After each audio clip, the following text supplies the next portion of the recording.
Brian Walsh went on a podcast with Miller Kopp, talked about the Hoosiers, recruiting, stuff like that. Thought it was very interesting. And then we're going to dive into Pro Football Focus's stats on Anthony Richardson and look at a couple of clips of that. All on this episode of Indiana Sports Connection. Coming up next. 1 for 3 on the way.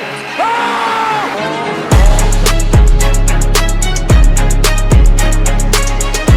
Hello, guys, and welcome to Indiana Sports Connection. I am your residential anchor, Aaron. Thank you so much for joining me and being part of this Indiana Hoosiers and Colts community on here. So a couple of things to talk about. And yesterday's episode, I recorded that right after the Colts game when I was about at the precipice of just boiling over. So, my apologies for the, no, I'm not apologizing because that's how it is. You're mad, you think about it, then you come back the next day with some new ideas, and that's what I'm doing here. We got a couple of things to talk about. Brian Walsh, I thought this was really interesting. A couple of the clips I'm going to show of him talking to Miller Kopp, and then we're going to talk about Anthony Richardson and some of the things, 2 clips they said on Pro Football Focus about something we all need to be talking about. Adjusted throwing percentage. Adjusted throwing percentage. Now, I'm not one of these guys who loves to tick through all these numbers, but I try to understand the numbers on Pro Football Focus as well as I possibly can. And there might be some things there that are really jarring. And look, I'm just going to tell you right here. My opinion is Anthony Richardson is going to play the whole season for the Colts. But first, because this is primarily an Indiana Hoosiers channel, let's get into talking about the Indiana Hoosiers.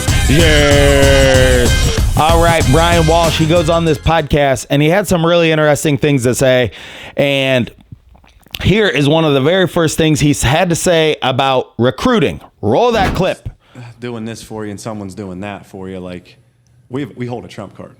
Yeah. Because this is Indiana. Yeah. All right. So if you play here, it's not just about 1 or 2 years getting to the league. It's about what's happening 10 to 15 years from now. And I know kids have a hard time understanding that. It is, yeah. But this is going into my 8th year here. And I've seen some guys, graduate that first year, which has been 8 years ago, and where they are now because of where they've been at Indiana and they played and they represented the program well. Yeah. And, did things the right way and were a hard worker.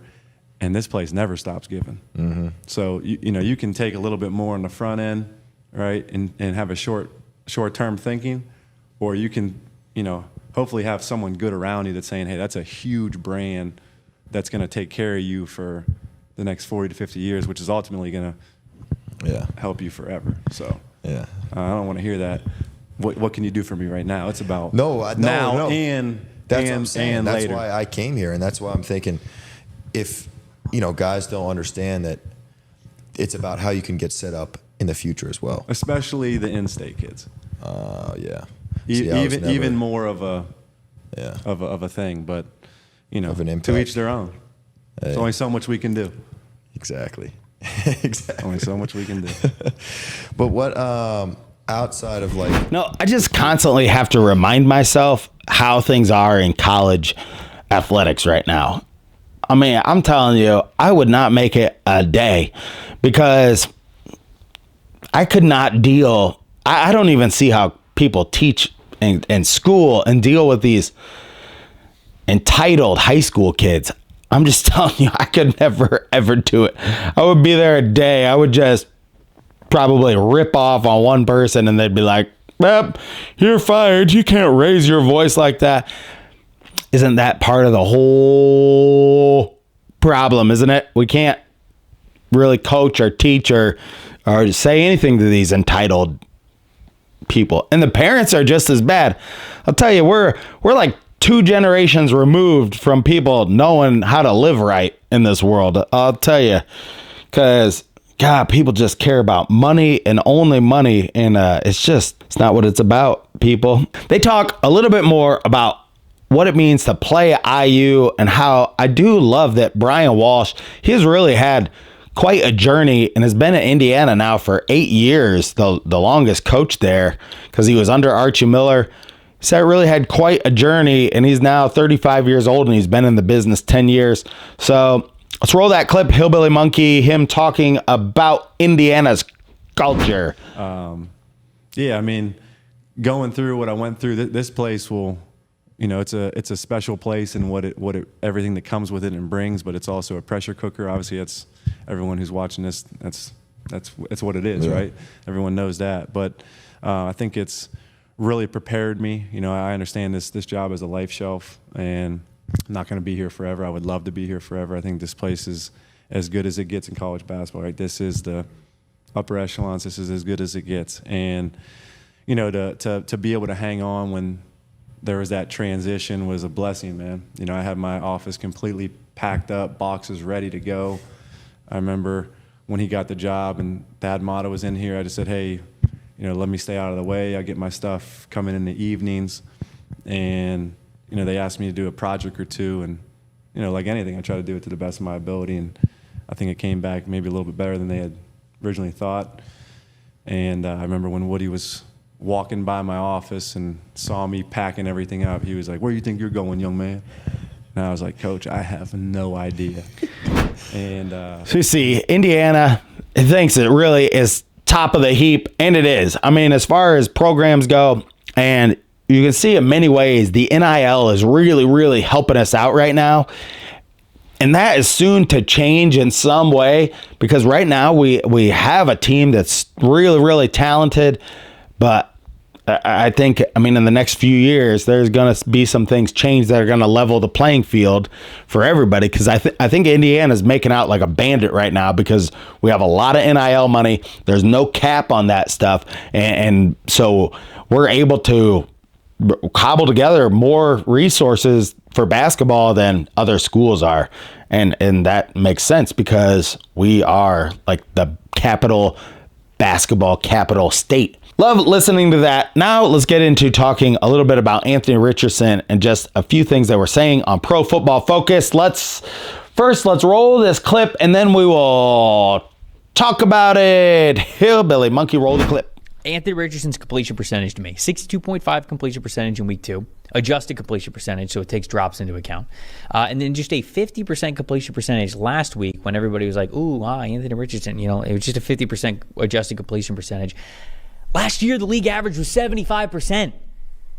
He's not even close. He's not even close to it. And the problem is that I think Richardson's supremely talented. He makes throws that very few quarterbacks can make.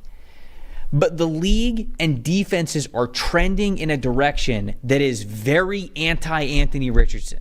They're trending to much more towards those quarter half defenses that can defend deep really well, or at least those too high deep safety looks that can defend those deep passes really well, and they dare you to be patient enough to do something underneath. And not only do I feel like Anthony Richardson doesn't see those throws as well, he does not complete those throws well. In order to beat these defenses in the way that Indianapolis would need to beat them, you either need to run the ball at an incredibly high clip to start getting the defense to rotate safeties down and really be able to attack them over the top, or you've got to be nickel and diming them up the field so efficiently that they have to adjust somewhere, and then you hit them over the top. Richardson's game right now is not conducive to being able to do that. And I'm really worried about the Colts, because for as much as Richardson might give us some throws that are going to be some of the best throws that we have seen this year, I don't know how much it's actually going to contribute to them winning football games, because of where defense is and where the league is right now and what they are asking quarterbacks to do. I completely agree. All right, that first clip is really telling. This is why he has to get better at the short and intermediate game. These defenses, they're going to play quarters defense, where they got all these deep zones kind of like across. I've seen different ways they play quarters, or the too high shell, which Green Bay was in the entire time. How do you get teams out of that? The teams are going to this.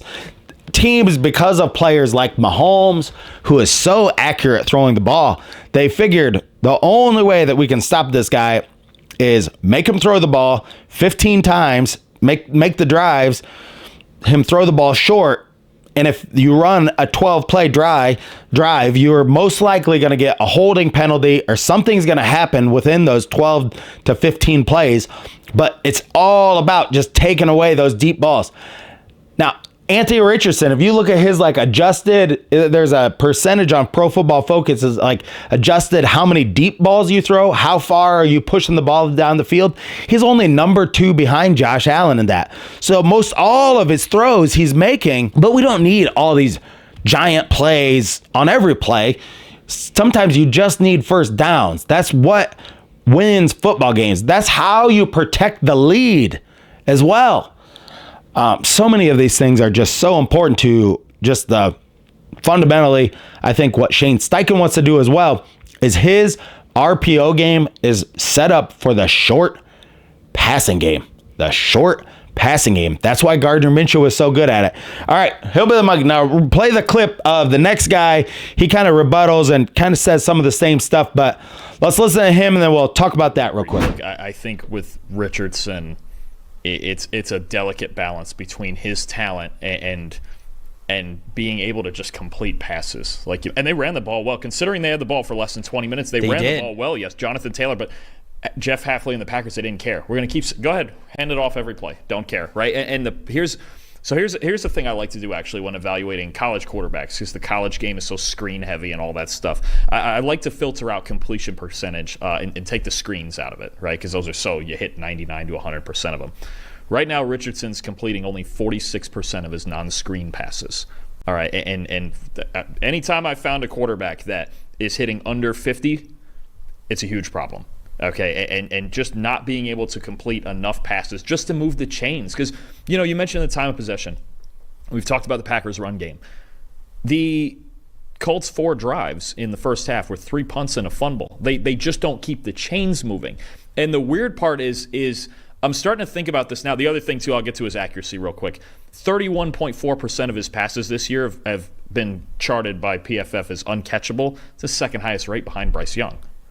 So you have a Bryce Young level of accuracy, but obviously he's a way better athlete with a better arm who can stretch the field. That's certainly Richardson's not fearless. But in a game like this, you have to move the chains. The Packers have chosen the pace that they want to play this game at. You have to move the chains and sustain drives. And you can't have 5 turnover-worthy plays. So Richardson, the part I'm struggling with is the highest bit of optimism for me is he has Shane Steichen. Great play caller, right? Mm-hmm.